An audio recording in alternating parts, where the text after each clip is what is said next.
Muito bem, estamos iniciando mais um Teologicamente, o seu podcast de teologia. Eu sou o John e viver uma falsa espiritualidade é viver enganando a si mesmo, tanto no presente quanto no futuro. Meu nome é Eduardo e hoje nós vamos falar sobre como é a bênção espiritual. Meu nome é Clinton e ser espiritual é se parecer com Jesus.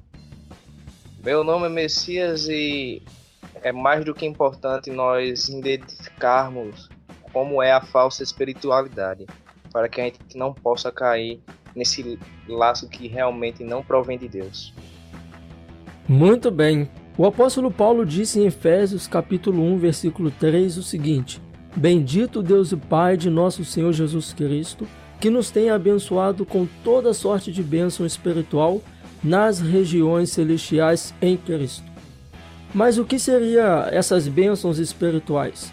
Toda sorte de bênçãos é ser próspero financeiramente e materialmente? Toda sorte de bênçãos é possuir autoridade no reino dos céus? E será que é possível viver uma falsa bênção espiritual? Baseado nessa passagem, no episódio de hoje, iremos falar sobre o perigo da falsa espiritualidade e o que seriam as bênçãos espirituais em Cristo Jesus. Portanto, não saia daí porque a gente volta já.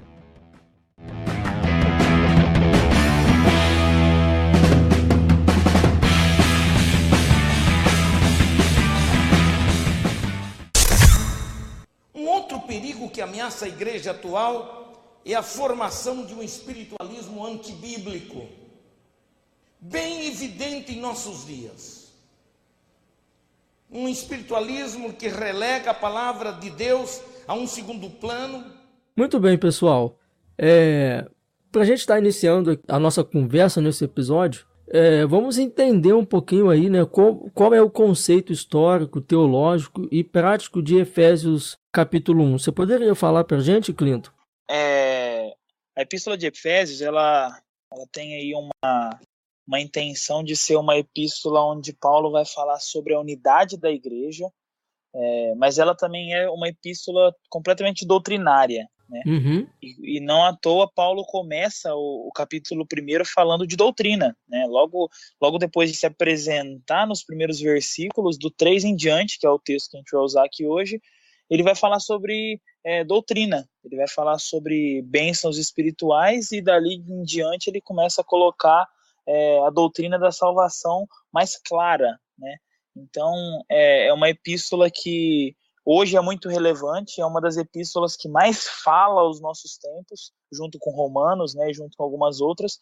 É uma epístola que Paulo detalha muito o que ele quer dizer, ele explica muito o que ele quer dizer, e não só isso, né? O capítulo 1 é um dos capítulos aí mais controverso em vários lugares aí em questão de interpretação, né? Uhum. As pessoas colocam aí mais de 5 interpretações possíveis para esse capítulo, né?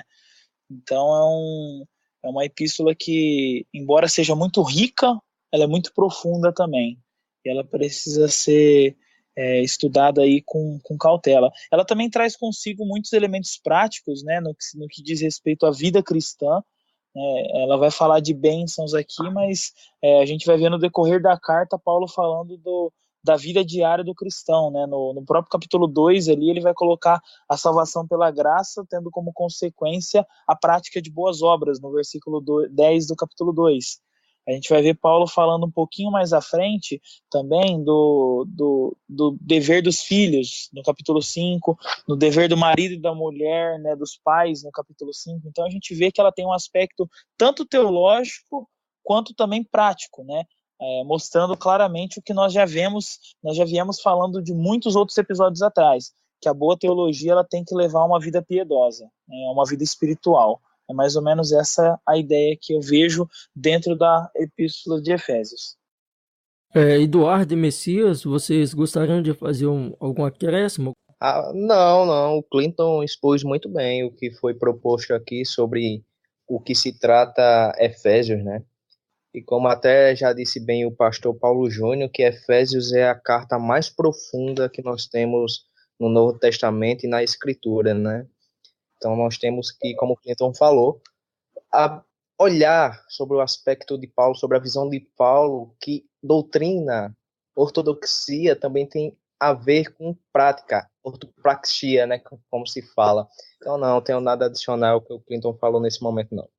Uma coisa interessante que o Clinton falou aqui sobre essa divisão doutrinária que antes do Eduardo comentar algo, dessa divisão de Efésios, né, que a primeira parte ela é doutrinária e a segunda ela é prática. Talvez essa parte doutrinária a gente absorve com maior facilidade. Agora, quando a gente já entra em contato com essas partes práticas aqui de Efésios, a situação ela já muda um pouquinho, né? Pode falar aí, o Eduardo. Então, John, a Epístola de Efésios, ela deixa bem claro que não tem como você separar doutrina de prática, né? Uhum. Acho que a gente, na nossa cabeça, a gente faz uma dualidade de entender que uma coisa é teoria e a outra é prática. Tudo na vida, nós colocamos como se uma parte fosse teoria e a outra fosse prática, como se isso fosse somente teologia. A gente vê até alguns pastores fazendo isso, né? Ah, não, isso é teologia. Não, isso é vida prática. Não. O apóstolo Paulo deixa isso bem claro na Epístola de Efésios, em toda ela. Ele começa a estabelecer doutrinas fundamentais da fé cristã, organizando cada aspecto, e a partir do capítulo 2, do versículo 5 e 6, isso já começa a se tornar algo vivido. Ele já começa a aplicar isso na sua vida diária. Nós entendemos isso no sermão quando a gente coloca a aplicação no nosso sermão, de que isso não fica apenas na teoria, no modo que a gente conheça intelectualmente, mas que isso se torne um estilo de vida, que isso tenha uma implicação prática no meu modo de viver e no meu modo de agir, né? Uhum. Então eu acredito que seja nesse sentido. Ah, certo. Pode falar. Ô John, deixa eu só fazer um comentário. Isso que o Eduardo colocou é importante porque a gente tem aprendido aqui na escola bíblica, nós temos feito o estudo de Romanos. E muitas pessoas às vezes realmente faz essa diferenciação, e a gente lidou com uma pessoa questionando isso, né? Questionando, mas olha só, será que quando eu estou estudando teologia, eu estou buscando conhecer, isso já não é uma prática, né? Isso eu já não estou vivendo aquilo que a Bíblia coloca para mim como a busca por Deus? E realmente é isso, né? Na prática a gente não tem como fazer essa separação. A gente faz por quê? Porque às vezes a teologia ela é tão profunda que ela não mexe tanto, né, deveria, mas ela não mexe tanto com o nosso coração, ela mexe muito com a nossa mente, ela mexe muito com o nosso intelecto, né? Uhum. Mas se a gente for olhar o que Deus quer ao inspirar homens para escrever a Escritura, é exatamente isso, é fazer com que o nosso intelecto ele mova os nossos pés. O nosso intelecto ele seja um guia para onde a gente anda, né? Tanto que a ideia de cosmovisão é isso. A maneira como eu enxergo o mundo vai dizer muito a respeito com os lugares que eu vou, com as pessoas que eu convivo, com as pessoas que eu compartilho a minha vida. Então, realmente não tem como separar. O Eduardo foi muito cirúrgico nesse comentário. Eu vejo dessa maneira também. Eu vejo que não há uma dualidade, não há uma dicotomia.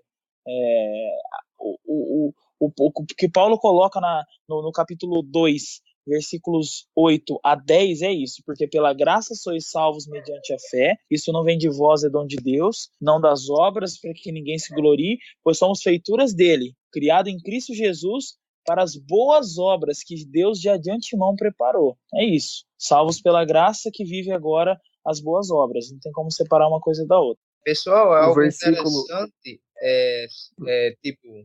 Lá em João capítulo 14, verso 15, Jesus diz: se me amardes, obedecereis aos meus mandamentos, né? No capítulo 15 de João, no verso 14, diz: vós sois meus amigos, se fizerdes o que vos mando. Lá na primeira carta de João, no capítulo 2, João vai dizer assim: andai como Cristo andou, não é verdade? Então, isso remete à prática. Mas a gente vê que, por exemplo, como está lá registrado em Marcos, capítulo 12, 24, quando Jesus está falando aos fariseus, que ele fala assim, Jesus lhes respondeu, acaso não errais por não conhecer as Escrituras nem o poder de Deus? Então é mais do que claro de que, para que você possa praticar, você precisa conhecer. E por você conhecer, você tem que praticar. Isso está muito claro, tanto nesses textos, principalmente aqui, como a gente está comentando, na carta de Efésios. E só para encerrar o raciocínio, o Clinton colocou bem a questão, fala como também nos elegeu nele, antes da fundação, para que propósito, existe um alvo, existe um objetivo. Qual é esse objetivo? Para que fôssemos santos e irrepreensíveis diante dele em amor. Então, esse versículo ele encerra bem o nosso raciocínio de entender que a doutrina da eleição, de que todas as doutrinas que estão compreendidas intelectualmente, elas são estabelecidas com um objetivo prático, de que nós possamos ser santos e irrepreensíveis, sendo estabelecidos cada vez mais próximos da imagem do Filho de Deus.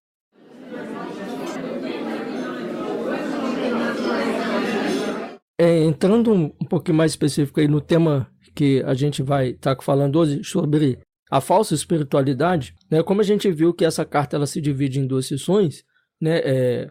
Doutrina e prática, né? E quando a gente fala de doutrina e de prática, a gente entra naquele requisito da fé, naquela questão da fé. É como se essa carta tivesse dividido em fé e em obras, né? Então, nesse sentido, eu vou pedir para o Messias comentar, depois o Clinton e o Eduardo ficam à vontade para comentar. O que seria aí uma falsa espiritualidade? Pelo que eu vejo nas Escrituras, principalmente quando Jesus está batendo contra os fariseus, a falsa espiritualidade se mostra, digamos que, em uma fé que é morta, como já disse Tiago. Às vezes você diz, fala, vive colocando doutrinas, por mais corretas que sejam, vive pregando por aí, mas é aquilo que Jesus disse lá no capítulo 7 de Mateus, né? Sobre a ideia de que você fala para alguém fazer e você mesmo não está fazendo. Então, a falsa espiritualidade se coloca desta forma: quando você tem a noção de que você deve obedecer, você sabe o que deve obedecer, você conhece a doutrina, você conhece as ordens, você prega essas ordens, você prega essa doutrina, mas não se preocupa em nenhum momento em cumprir nenhuma delas, nem sequer você se esforça. E a gente vê isso direto. E os fariseus, os saduceus, toda hora colocando jugo pesado sobre a população judaica, mas Jesus disse que era tradição de homens, né? E eles terminavam que falavam, mas não cumpriam nada daquilo que Deus ordenava de fato. Então, creio que a falsa espiritualidade é exatamente isso, quando você apenas fala e não faz nada. Assim, só para ver se o Clinton e o Eduardo, antes deles comentarem, você já deve ter ouvido muitas pessoas falarem assim, né, de andar no espírito, né, espírito de oração. Isso aí seria, entre aspas, uma falsa espiritualidade. As pessoas dizem que você tem que estar em espírito de oração, você tem que andar no espírito, né, você tem que estar debaixo de uma cobertura espiritual. Há muitas experiências místicas que as pessoas dizem sentir por aí, né, arrepios, sentir que toca, um tocar diferente. Isso daí seria uma falsa espiritualidade? Porque o Messias ele pontuou bem. O Messias ele colocou uma falsa espiritualidade assim, com base naqueles que conhecem, né? Esse é uma das falsas espiritualidades, mas tem essa outra ideia também, que é o que o John perguntou. Não, então, existem sim, eu acredito em falsos conceitos. Eu não sei se o princípio todo está errado. Por exemplo, orar em espírito é um termo usado na Bíblia, mas isso quer dizer que você tem que estar ali pensando e mentalizando aquilo como uma confissão positiva? Não é o conceito estabelecido. Acredito que bênçãos espirituais, que andar no espírito, estar no espírito, são coisas que são mal aplicadas na nossa vida diária. Porque se nós temos o Espírito em nós, todas as coisas que nós fazemos, nós cristãos, devemos fazer, são do Espírito e devem ser frutos dele em nós, como Paulo diz em Gálatas 5, que esses frutos do Espírito devem ser revelados em nós, né? Então, assim, experiências místicas, transcendentes, essas experiências que muitas vezes se resumem em situações extremamente psicológicas, totalmente explicáveis, elas não são experiências espirituais. Elas são falsas interpretações das verdadeiras experiências espirituais, que são arrependimento, oração, contrição, frutos do Espírito, coisas que a gente pratica por não ser mais a mesma pessoa que era, por ter sido transformado por Cristo, sabe?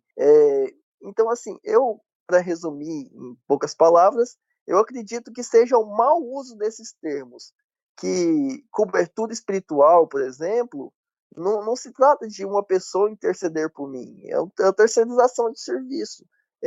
A cobertura espiritual, eu acreditar que Jesus Cristo está sobre mim e ele me cobre espiritualmente. Que nada de ruim vai acontecer comigo? Não, mas que ele me cobriu do meu pecado. Então, eu acredito na falsa ideia, numa mística forçada desses termos. Eu não sei se todos os termos estão errados. Claro que existem os termos errados, mas eu acredito na deturpação deles, na má interpretação deles. Eu creio, John, que nesse caso existe sim uma falsa espiritualidade, porque por trás disso tudo existe uma falsa teologia, né? Não é simplesmente acreditar que andar no espírito é você rodar, é você balbuciar, é você ficar de quatro, imitar um cachorro. Essas coisas não tem nada a ver com espiritualidade. E é o que eu falei no começo. A minha frase no começo, quando eu me apresentei, foi isso, que você ser espiritual é você parecer com Jesus, né? Você é espiritual quando você imita as atitudes que Jesus teve, quando você faz aquilo que Jesus fez, quando você fala o que Jesus falou, quando você age como Jesus agiu, quando você reage como Jesus reagiu. Então eu vejo que isso tudo são atitudes espirituais. Agora, de fato, né, o que nós temos visto hoje em dia, as pessoas chamando de espiritualidade, não é espiritualidade. Na verdade, eu creio que seja sim uma deturpação dos termos, como já foi dito aqui, mas eu creio que essa deturpação de termos, elas vão além e acabam se tornando práticas deturpadas. Então as pessoas elas começam a falar algumas coisas e agir dessa maneira. Lembra que eu falei no começo que a nossa cosmovisão ela vai levar a gente a agir de uma maneira diferente da maneira que outra pessoa age, porque a outra pessoa tem outra cosmovisão. Então a maneira como eu enxergo Deus, a maneira como eu enxergo o mundo, a maneira como eu enxergo as pessoas, isso vai me fazer com que eu haja de uma maneira que eu vá fazer aquilo que eu enxergo, né, pelas lentes que eu enxergo, o que é correto e o que não é. Se eu tenho uma visão, uma cosmovisão, a partir da Escritura, de maneira nenhuma eu vou agir de uma maneira ímpia, eu vou agir de uma maneira incrédula, ou eu vou me parecer com o ímpio. A minha vida é diferente, a vida do cristão é diferente da vida do ímpio. Então, assim, se eu não enxergo o que é espiritualidade da maneira correta, eu vou começar a fazer algumas coisas que não condiz com a Escritura e que eu vou chamar aquilo de espiritual. Um exemplo disso aí algumas pessoas colocando aí que espiritualidade é você começar a falar em línguas no meio do culto. E aí a pessoa que fala em línguas, ela é super espiritual e todo mundo começa a ver e fala que ela foi batizada com o Espírito Santo e não sei o quê. Só que a gente não sabe como que é a vida dessa pessoa no dia a dia. E aí a gente acha que, assim, modo genérico de dizer, a gente acha que a pessoa por ter agido daquele momento no culto, ela é então uma pessoa espiritual. Quando, na verdade, a espiritualidade ela se mostra muito mais fora da igreja do que dentro durante os períodos de culto. Essa falsa espiritualidade é aquela que supervaloriza a emoção em detrimento da razão. Ô Clinton, nesse contexto que você falaram, no que você falou, no que o Eduardo e o Messias comentaram, a gente pode ver que uma falsa espiritualidade ela teria aí as suas implicações. Você falou aí de falar línguas, então a pessoa ali, ela pensa que está tendo um tipo de intimidade espiritual com Deus e na verdade ela não está tendo. A pessoa pensa ali que quando ela cai no chão, quando ela rodopia, ela pensa que está sendo tocada por Deus e não está sendo. Às vezes a pessoa ela pensa, eu estou debaixo de uma cobertura espiritual. Na verdade ela não está debaixo de uma cobertura espiritual. Então aí, dessas implicações dessa falsa espiritualidade aí, quais seriam outras aí que a gente poderia estar comentando aqui, tá falando aqui? Pode comentar, o Eduardo. Então, eu costumo pontuar isso de dois lados.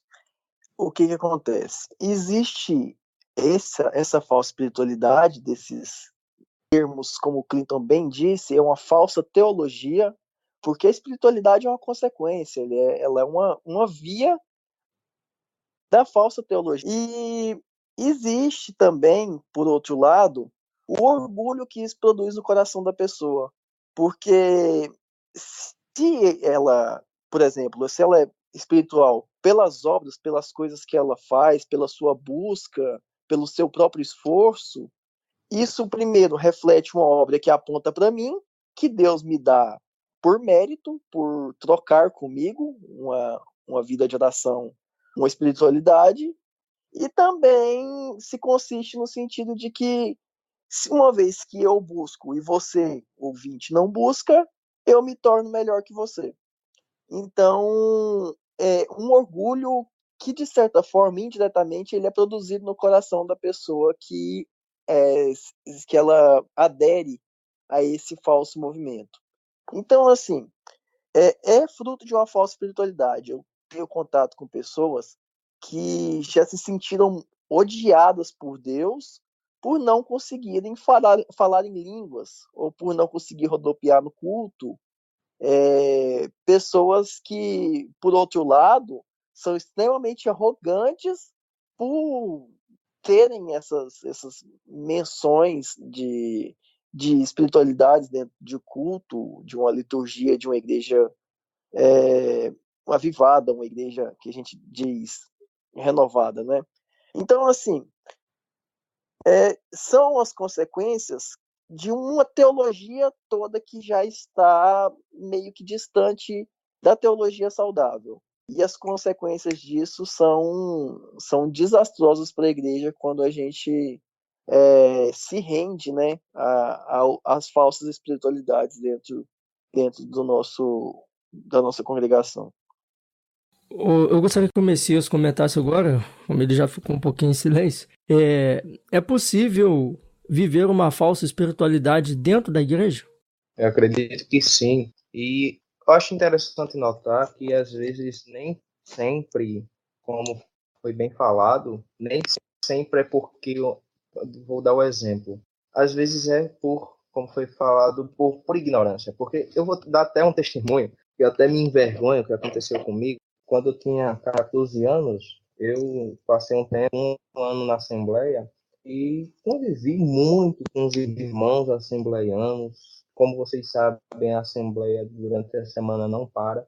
E eu, como adolescente, né, por não ter nenhuma desculpa, porque eu não tinha realmente, eu sempre estava cultos de praticamente domingo a domingo, né? Teve certa vez que teve uma consagração da mocidade, que é como é falado na Assembleia de Deus, e teve aquele momento de devocional, leitura da palavra, cânticos, enfim, mas teve um momento que foi colocado para que todo mundo se ajoelhasse e começasse a orar, se colocar diante de Deus e tudo mais. E eu ouvindo o diácono da época falando em línguas, aquela coisa toda, aquela unção toda. E eu, poxa vida, só eu que não falo em línguas aqui. E eu comecei a orar, literalmente, pessoal. Eu comecei a orar pedindo para que Deus me batizasse com o Espírito Santo, para que eu falasse em línguas, para que eu alcançasse aquela espiritualidade. Eu tinha 14 anos na época, já estava orando com isso, com aquela consciência de, poxa, eu não sou tão espiritual, eu não falo em língua. Mas isso não foi porque eu tinha uma consciência de espiritualidade. Mas como já foi falado, era por estar crendo numa teologia falsa. E isso foi muito ruim para mim. Eu estava acreditando que eu seria mais espiritual se eu estivesse falando em língua. Eu estava dentro da igreja. E, infelizmente, eu estava vivendo essa falsa espiritualidade. Foi quando depois que, pela palavra de Deus, eu entendi que não era que funcionava assim. Então, tem muitas pessoas que acreditam, estão dentro da igreja, vivendo uma espiritualidade, mas, na verdade, estão vivendo uma falsa espiritualidade. Acreditando acreditando que apenas cantar cânticos na hora do louvor, da ministração do louvor nos cultos, torna alguém espiritual. Tanto é que você vê que durante o culto, a maioria é dispersa durante a ministração da palavra. Agora, quando é no momento do louvor, é levantar de braços, é aleluia, é glória a Deus, é arrepio, às vezes até pulam, talvez falam em línguas, mas na hora da ministração da palavra estão conversando, olhando das unhas, mexendo no celular, e estão dentro da igreja. Infelizmente, sim. Eu afirmo por experiência e também por vivência que existe falsa espiritualidade dentro das igrejas. Em se tratando de falsa espiritualidade aí, olhando dentro da igreja, eu creio que seja algo que é bem comum mesmo. O exemplo colocado aí da questão do louvor é algo a se pensar, né? O próprio texto de Romanos 12, ele vai falar do culto racional, né? 12:1.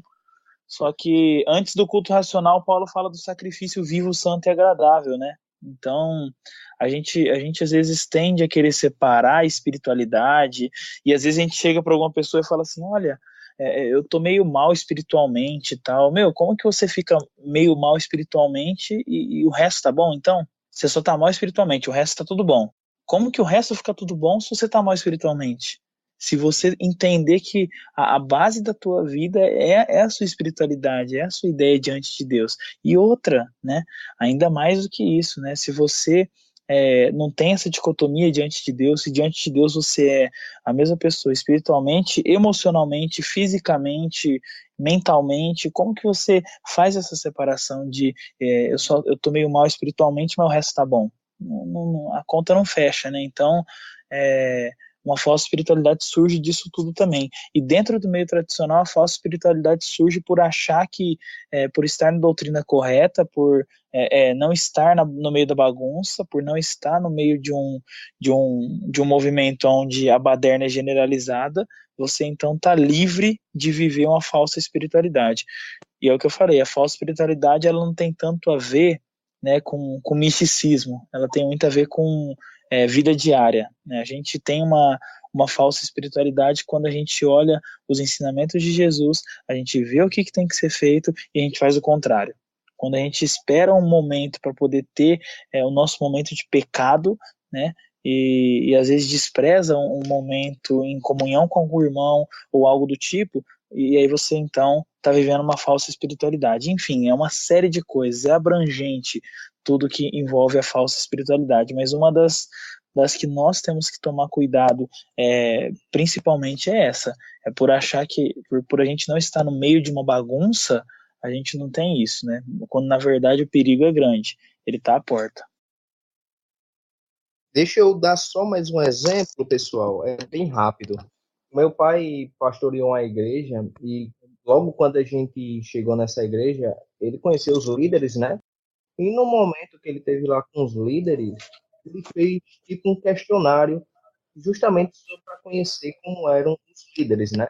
E ele fez tipo uma coisa de pontuação, de você pontuar acerca da sua vida. Então, tava lá as perguntas como, por exemplo, como é a sua vida devocional com Deus? Aí a pessoa colocava 8, aliás, a pessoa colocava 8, 7.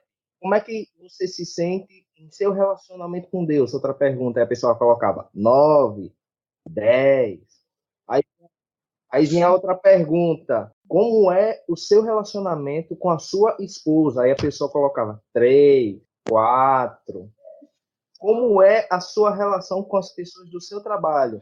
3, 5. Então, vê, a pessoa diz que está bem com Deus, mas com a esposa é nota 3, com a relação com os colegas de trabalho é 4, com a vida diária é 5, 4. Isso não faz sentido. Porque se você está bem com Deus, se você é 9 em pontuação do que você diz que está com Deus, é para ser 9 em todos os aspectos da sua vida. Ou pelo menos chegar perto desse padrão. Aí não, era 9 com Deus e 3 com a esposa. Isso não tem lógica, falsa espiritualidade.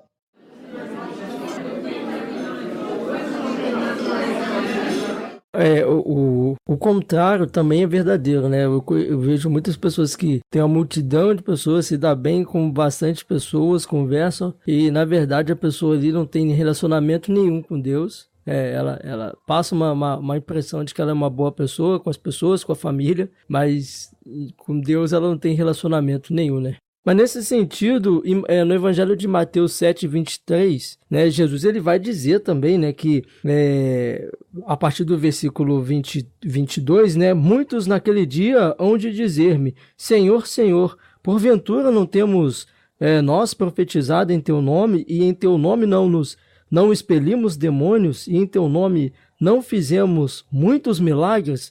Mas Jesus ele vai dizer, então lhes direi explicitamente, nunca vos conheci, apartai-vos de mim, os que praticais a iniquidade. Aí os dois fundamentos. Então isso aí a gente pode ver claramente que tem muitas pessoas que expulsam, que profetizam, que fazem bastante coisa em nome de Jesus, mas Jesus vai dizer explicitamente que nunca os conheceram, né? Então, mas entrando especificamente mais no texto que a gente está conversando aqui de Efésios, eu vou pedir para o Eduardo comentar, e o Clinton e o Messias ficam à vontade para comentar logo em seguida, né? O que é ser abençoado espiritualmente segundo o contexto de Efésios capítulo 1, versículo 3? Então, o John, ele começa explicando, né, o conceito de bênçãos espirituais, no sentido de que ele diz, Efésios 1, versículo 3, Bendito Deus e Pai de nosso Senhor Jesus Cristo, o qual nos abençoou com todas as bênçãos espirituais nos lugares celestiais em Cristo, como também nos elegeu nele antes da fundação do mundo, para que fôssemos santos e irrepreensíveis diante dele em amor. Então, assim, eu costumo entender as bênçãos espirituais não como bênçãos físicas somente. Claro que Deus é o nosso Pai e Ele supre as nossas necessidades.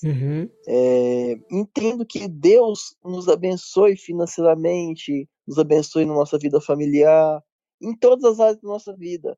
Mas o que eu luto contra é o raciocínio da dicotomia, essa separação entre secular e sagrado, entre santo e profano, porque eu acredito que na vida do cristão todas as coisas refletem na glória de Deus, que não existe necessariamente uma vida financeira, uma vida familiar, que todas as coisas elas são unidas em Cristo. Então, quando a gente fala de bênçãos espirituais, é que Deus nos abençoa na eternidade, é que nos abençoa na nossa vida em geral, em todas as áreas. E ainda que todas as áreas não estejam boas, ou não estejam do modo que eu quero que estejam, elas ainda estão debaixo da vontade de Deus e abençoadas por Ele. Por exemplo, um exemplo claro, Jesus Cristo estava no Getsêmani, sofrendo, orando a Deus e suando sangue de medo da ira de Deus. Alguém ousa dizer que naquele momento Jesus não era abençoado? Ele deixou de ser abençoado? Ninguém ousa dizer isso. Por quê? Porque Jesus Cristo era abençoado de Deus e ele era bendito de Deus. Mas ele passou por um momento de dificuldade. Ele teve um momento de tristeza. Do mesmo modo, nós estabelecemos a nossa qualidade e a nossa vida espiritual e as nossas bênçãos espirituais como se elas estivessem condicionadas ao que eu vivo, ao que eu faço, a como eu me saio. Então, isso se torna uma idolatria de si mesmo. Porque se as bênçãos espirituais estão condicionadas ao que eu faço, elas estão condicionadas ao meu desempenho. E aí Deus vira um Deus meritocrático, um Deus de obras. E sabemos que não é assim. Então, assim, devemos orar, claro, temos que conciliar muito bem essa responsabilidade de oração e de obediência, mas nós não somos obedientes e não oramos para sermos abençoados espiritualmente. Nós fazemos todas essas coisas porque somos abençoados espiritualmente. Esse pessoal lá do texto que você citou de Mateus capítulo 7, eles deixam bem evidenciado o desempenho deles. Eles falam assim, grandes coisas fizemos nós em teu nome. Eles queriam requerer um direito. E não é assim que o reino de Deus funciona. O reino de Deus, ele se consiste no que Jesus fez. Ele aponta para alguém maior do que eu, para alguém maior que minha obra. E essas bênçãos espirituais já estão derramadas sobre mim porque alguém conquistou elas para mim. E esse alguém foi Jesus Cristo.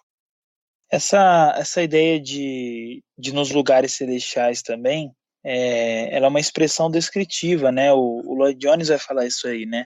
E é uma expressão muito popular no primeiro século ali. Ela era de uma concepção judaica, então era muito comum Paulo usar isso aí. Ele acabou aproveitando o momento em que ele estava vivendo ali, né? Mais ou menos a carta foi escrita ali depois de 60, né? Dentro do primeiro século. Então, Paulo ele faz uso do momento em que ele está para poder falar então e usar essa expressão.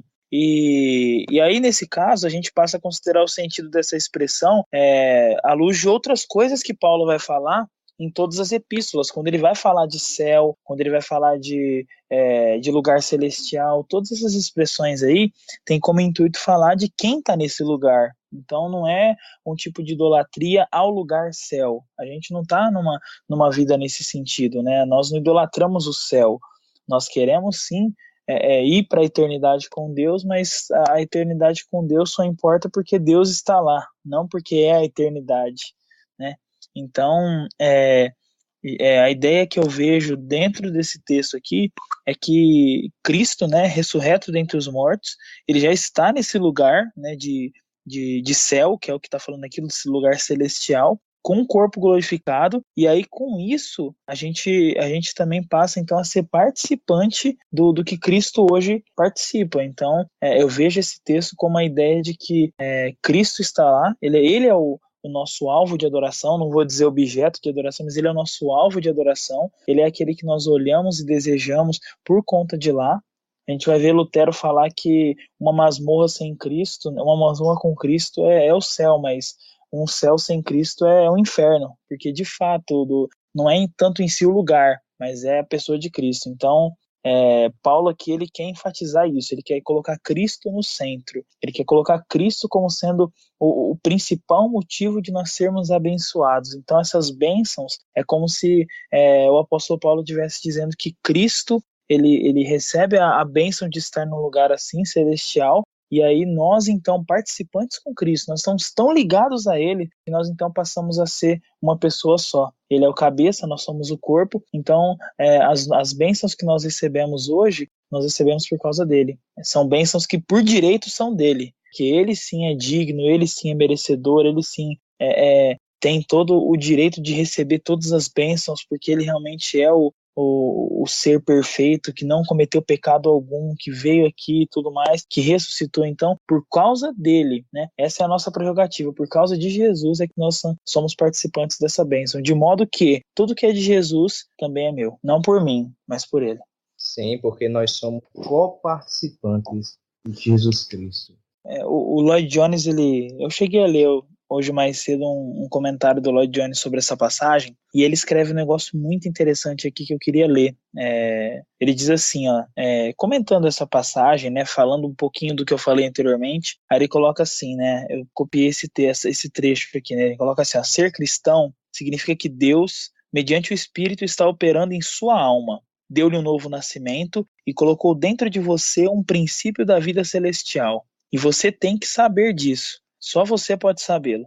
Você necessariamente tem consciência deste algo a mais, dessa diferença, desse poder que agora está agindo em você, desse elemento perturbador, como se pode provar. Você necessariamente tem consciência até de um novo conflito em sua vida. A pessoa não cristã é somente uma pessoa. A pessoa cristã é duas. Para usar a terminologia escriturística, o não cristão não é nada mais senão o velho homem. O cristão, porém, tem também um novo homem. E entre o novo homem e o velho homem não há acordo. Há uma tensão entre o velho homem e o novo, e há conflito. A carne cobiça contra o espírito e o espírito contra a carne. Gálatas 5,17. O próprio estágio inferior da verdadeira experiência cristã é aquele estágio no qual você está consciente justamente desse conflito. Você ainda não sabe o que é ser cheio da plenitude de Deus. Você sabe pouco, se é que sabe algo, de uma comunhão pessoal e direta com Cristo, mas sabe que há algo em você que o inquieta, sabe que há, por isso, por assim dizer, outra pessoa em você, que há um conflito, que há quase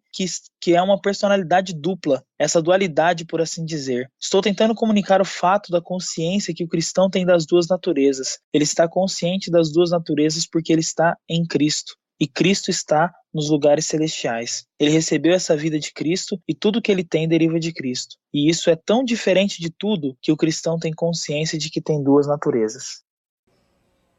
Essa falsa espiritualidade é aquela que supervaloriza a emoção em detrimento da razão. A gente olhando essa passagem aqui e só, né, não vou só acrescentando ao que vocês já falaram, né, sobre o texto aqui de o que é ser abençoado espiritualmente, né, segundo esse texto, a gente vê aqui muito bem que coisas que vocês falaram, né, que quando a gente continua o texto, a gente vê que ser abençoado aqui, as bênçãos espirituais nas regiões celestiais, é que ele nos escolheu antes da fundação do mundo para sermos santos. Isso é uma bênção espiritual. Ele nos predestinou para ele, né? Ele nos predestinou para ele, né? Isso é uma bênção espiritual, né? Segundo o beneplácito da sua vontade, para louvor da glória da sua graça, no qual temos a redenção, né? Nós termos a redenção mediante a morte e ressurreição de Cristo Jesus é uma bênção espiritual para todos nós, né? Então, para a gente estar caminhando para o final, eu vou pedir para o Eduardo comentar se sou abençoado espiritualmente, como saber? Então, John, você mesmo citou aí, né, que nós somos abençoados nele com a eleição, nós somos escolhidos por ele e com um propósito, né, nós somos abençoados para sermos santos e irrepreensíveis.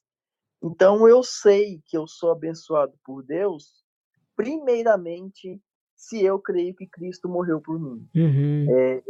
Esse é o conceito mais importante da bênção espiritual. É eu ter certeza de que o Salvador morreu naquela cruz para levar os meus pecados. Esse é o conceito primário. Paulo estabelece isso muito bem num texto que é até muito mal interpretado, né, que é Filipenses 4:13. Tudo posso naquele que me fortalece. É justamente a aplicação correta dessa bênção espiritual, de que não importa o que eu esteja passando, eu sou abençoado se eu tiver Cristo, porque é Ele que me fortalece. Então, assim, eu vou deixar os colegas comentarem mais sobre isso, mas eu quero me ater a esse fato, deixar ele bem enfatizado na atenção do ouvinte, de que você pode ter certeza, irmão, que Deus está te abençoando e você é abençoado espiritualmente com a noção primária de que Jesus um dia pagou os seus pecados no Calvário. Se você tem essa certeza, tenha a certeza absoluta de que você é um abençoado espiritualmente. Eu acredito que, como a gente vê muito claramente nas Escrituras, quem é abençoado espiritualmente por Deus, em Romanos 8:16, vai dizer que o Espírito Santo testifica em nosso coração que nós somos filhos de Deus. Isso já é meio de saber de que nós somos espiritualmente abençoados por Deus. E se nós não temos a certeza de que nós somos salvos, se nós não temos a certeza de que Cristo padeceu no madeiro para que nós pudéssemos ter vida, é impossível saber. É impossível. Então, por isso que a certeza da salvação, que não provém de nossa mente, que não provém de nosso próprio coração, mas sim do testemunho do próprio Espírito Santo, a terceira pessoa da Trindade, Deus, e eu creio que o Espírito Santo não falha em sua obra, nós temos como saber que nós somos abençoados espiritualmente, seja em qualquer aspecto que venha a ser essa bênção espiritual. Porque o Espírito Santo, como sendo Deus perfeito, não falha em sua tarefa, e nos dizer e testemunhar o nosso coração de que nós somos filhos de Deus. E só o fato de nós sabermos que nós somos filhos de Deus, isso já é saber que nós somos abençoados espiritualmente. Olha, eu acho que é isso aí mesmo, é o que foi colocado, não tem muito o que falar em cima disso aí, né? Vale enfatizar, vale só enfatizar só o que foi dito, que a gente tem certeza que a bênção de Deus está sobre nós somos abençoados primeiro de tudo, e não dá para fugir disso, tá? Esse é o ponto de partida. A partir do momento em que eu reconheci Cristo como meu Senhor e Salvador, eu tenho certeza que ali eu estou sendo abençoado, e com a maior de todas as bênçãos, que é a salvação. Não há nenhuma bênção maior do que a salvação. Na verdade, qualquer bênção sem a salvação pode ser comparada a uma desgraça, porque a gente continua condenado ao inferno, a gente continua separado de Deus, a gente continua recebendo supostas bênçãos que não suprem o nosso vazio, que não nos dá a paz com Deus. Então, eu creio que a mais importante de todas as bênçãos seria realmente a salvação. Sim, e só para fechar esse raciocínio aí, John, é bom a gente pontuar que não que as outras coisas não sejam importantes, elas não sejam bênçãos, mas elas são consequências da bênção primária. Como o Clinton colocou, nada me valeria a pena se eu não cresce que Jesus é o Filho de Deus. Mas como eu creio que Jesus é o Filho de Deus, hoje eu tenho acesso a um Pai que supre todas as minhas necessidades, que me dá o que Ele considera necessário. Então, se hoje eu tenho a condição de vida que eu tenho, se eu tenho os meios que eu tenho para me manter, para me sustentar, minha família, tudo que me envolve hoje de alguma forma, foi o Senhor que me abençoou também. Mas, primariamente, a maior bênção espiritual que é me dada, que foi o que enfatizamos aqui, é que Jesus Cristo é o Filho de Deus e eu creio nisso. E esse é o principal motivo. Eu não preciso de olhar para as circunstâncias, para o que eu tenho, para quem eu sou e o que eu faço. É simplesmente olhar em quem eu creio. E essa já é a evidência principal de que eu sou um abençoado.